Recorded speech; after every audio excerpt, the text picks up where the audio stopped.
Urgent గా రమ్మన్నారు. నువ్వు యూత్రా, నీ స్ట్రెంగ్త్ ఏంటో నేను చూడాలిగా. ఇలాంటి పనులకి అతను వేస్ట్.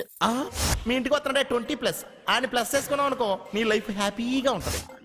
తొందరగా ఓపెన్ చెయ్యి, ఆయన వచ్చేలోపు పని అయిపోవాలి. అలాగే. త్వరగా చెయ్యి వెయ్యరా. అయ్యో రాంగ్ గా తిప్పుతున్నావురా. ఇలా తిప్పు.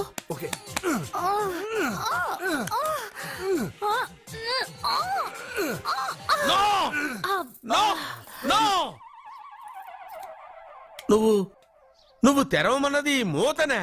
అవును. నువ్వు ఓపెన్ చేసింది దీన్నే. అవును.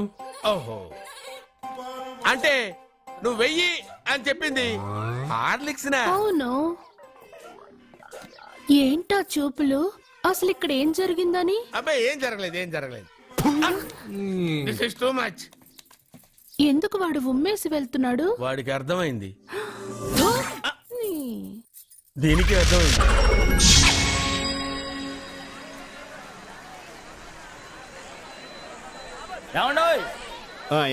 ఏంటి బుకింగ్ ఎప్పుడు తెరుస్తారండి? టికెట్లు ఇచ్చే ముందు. అదే టికెట్లు ఎప్పుడు ఇస్తారని. బుకింగ్ తెరిచాక. పని పడలేదు.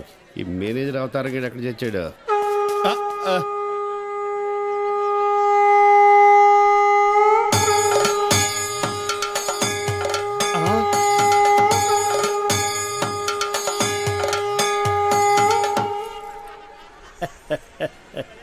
జయ కృష్ణ ముకుంద మురారి. ఊదిన జాలిగాని జనం అంతా వింతగా మిమ్మల్ని చూస్తుంది అన్నాడండి. నెట్టబాకరా, కిరీటం కింద పడిద్దే. అసలు ఈ అవతారం ఏంటండి బాబు? కృష్ణ అవతారం. పరిత్రాణాయ సాధూనాం. అరే, కృష్ణుడు అంటే అంతా ఎన్టీఆర్ అంటారు గాని ఈ కృష్ణుడి గెటప్ లో నేను ఎలా ఉన్నాను? నీ కృష్ణుడిలా ఉన్నావు. అయినా కృష్ణుడికి మీసాలేటండి చండాలంగా. వెరైటీగా ఉంటుందని ఉంచేశాను. మీరు మనిషే వెరైటీలండి. ప్రపంచంలో ఏ థియేటర్ మేనేజర్ కి లేని మేనరిజం మీకు ఉంది. అయినా హాలు ఏ సినిమా ఆడితే ఆ గెటప్ వేసి తిరుగుతారేటండి. చూసిన జనం అంతా మిమ్మల్ని పిచ్చోడు అనుకుంటున్నారు. పిచ్చి జనం. రే, ఒక్క మాట అడుగుతా, నిజం చెప్పు. నేను ఎప్పుడు అదే చెప్తాను. ఖైదీ సినిమా హీరో ఎవరు? చిరంజీవి, అన్నమయ్య, నాగార్జున, లక్ష్మీ నరసింహ, బాలకృష్ణ. కాదురా, అవన్నీ నేను వెయ్యవలసిన వేషాలు. వెండి తెర మీద వెలిగిపోవాలని ఎంతో ఉత్సాహంతో ఎర్రబస్సు ఎక్కుచ్చాను. కానీ తొక్కేశారు. ఏంటి బస్సులోనా? కాదు, ఇండస్ట్రీలో. ఎప్పటికైనా వాళ్ళకు పోటీ వస్తానని నన్ను తొక్కేశారా. అయినా ఈ తప్పంతటికి కారణం ఆయనే లేరా? ఆయన ఎవరండి బాబు? మా బాబు. మిమ్మల్ని పుట్టించడమే తప్పంటారా? అది కాదురా, ఆయనే గనక ఆ రోజుల్లో సినిమాలో హీరో అయి ఉంటే నేను ఈ పాటికి అందరి చేత బాబు బాబు అని పిలిపించుకోకపోయేవాడినా. తెర మీద వేయవలసిన వేషాలు బయట వేసేవాడిని. అయినా నాకు తెలియక అడుగుతాను, మీకు ఈ మేనేజర్ పోస్ట్ ఎవడిచ్చాడండి? ఈ థియేటర్ ఓనర్ దుబాయ్ లో సెటిల్ అవుతూ నమ్మకంగా ఉంటానని నన్ను మేనేజర్ చేశాడు. ఎక్కడో ఉండి చప్పట్లు కొట్టించుకోవాల్సిన నేను ఇక్కడ అంటే గుర్తుకొచ్చింది. ఇప్పుడు మనం టికెట్ లేట్ అయితే జనం మనల్ని కొట్టిలే ఉన్నారు.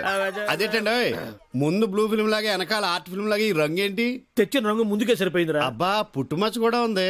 అవును, ఎన్టీఆర్ కూడా కరెక్ట్ గా ఇక్కడే ఉంటుంది కదా. ఇంకా పెద్దదిలేండి. సరేగా ఇది విను. ఎలా ఉందిరా నా శంఖారావం? మూల శంఖారావంలా ఉంది. నా గెటప్ బాగుందని నీకు జలసి? మామూలు జలసి కాదు, లాలా జలసి. నేను డబ్బు కంటే పేరు కోసం ఎదురు చూసే మనిషిని. మీ అమ్మగారు నిద్ర జబ్బు తగ్గిస్తే నా కంట్రీ లెవెల్లో పేరు వస్తుంది. కాకపోతే నేను మీ ఇంట్లో ఉండి ఆవిడ అబ్జర్వ్ చేయాలి. నా స్టైల్లో ఇన్వెస్టిగేటివ్ ట్రీట్మెంట్ చేయాలి. ఇన్వెస్టిగేటివ్ ట్రీట్మెంటా? ఎస్. పేషెంట్ కి నేను డాక్టర్ అన్న విషయం అస్సలు తెలియకూడదు. తెలిస్తే వాళ్ళు ఫ్రీగా ఉండరు. అప్పుడు నేను నా ఇన్వెస్టిగేటివ్ ట్రీట్మెంట్ అస్సలు చేయలేను. ఓహో, సరే, తెలియకుండా జాగ్రత్త పడదాం. బయలుదేరదామా?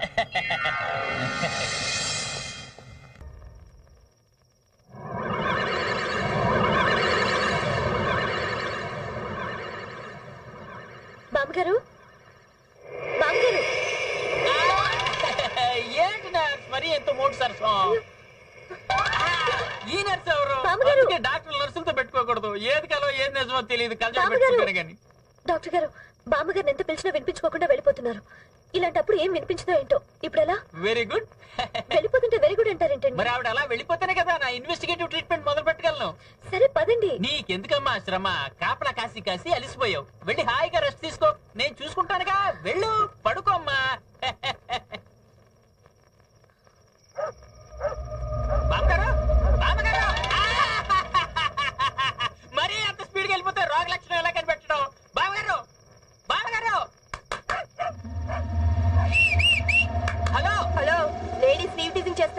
Same teasing. ఆవిడ ముసల్దండి. అంటే ముసల్దాన్ని కూడా వదిలేవా? అబ్బా మీరు అపార్థం చేసుకుంటున్నారు. లేదు, ఇప్పుడే అర్థం చేసుకుంటున్నావు నిన్ను. నేను ఒక రకమైన ట్రీట్మెంట్ ఇస్తున్నాను. మేం కూడా ఒక రకమైన ట్రీట్మెంట్ ఇస్తాం.